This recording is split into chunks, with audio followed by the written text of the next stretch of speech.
Hi, I'm Jer. Welcome to Kill-Divill, where we focus on aroma and cocktails. Today we are going to spice some sweet vermouth. If you're new to the channel, welcome. If you're returning to the channel, welcome back. In either case, don't forget to like and subscribe if you enjoy what I'm doing here. Timestamps are down below if you want to go right to the recipe. Otherwise, here's me talking a little bit.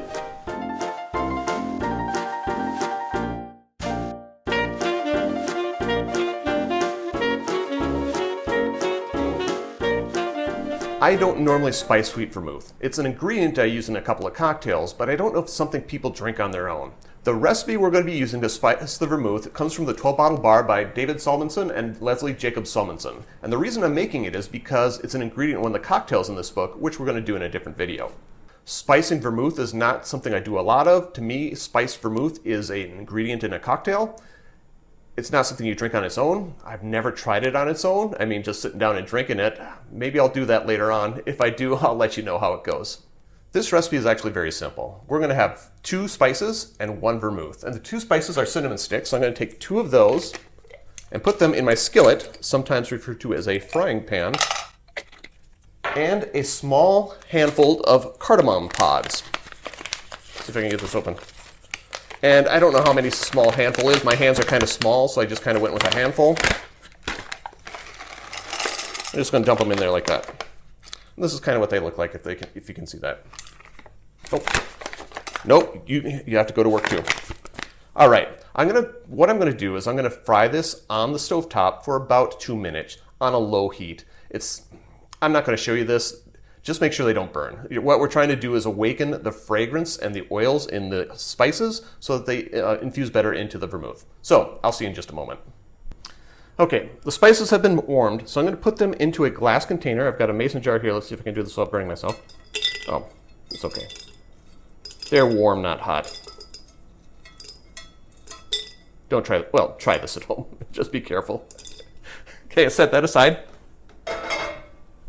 Now I'm going to add 2 cups of vermouth to the jar. 2 cups is 480 milliliter. I'll check my math and put it in the subtitles below if needed. Oh, spilling only a little. That's not bad. And I'm going to seal this up and let it sit at room temperature for 24 hours. We'll see you tomorrow. Okay, here we are a day later and our spiced vermouth is done. All we have to do is strain, bottle, label, and refrigerate. So, see how this goes. And you don't have to put it in fancy jars like I have here. I like these jars, so that's what I'm using. I wonder if this is all going to fit in there. Maybe not. All right, we'll do the rest of it in a bit. So, masking tape, because I use masking tape. If you have fancy labels, you can use fancy labels. I mean, fancy labels look good in this fancy bottle, but that's not what I'm doing. So, spiced, sweet, vermouth. What's the date today? 11/25/22. That's it. There you have it, spiced sweet vermouth.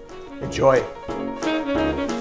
And while I'm finishing this up, I do have t-shirts available. If you want one, check the description down below for information on how you can get one. Support the channel and sport a good t-shirt.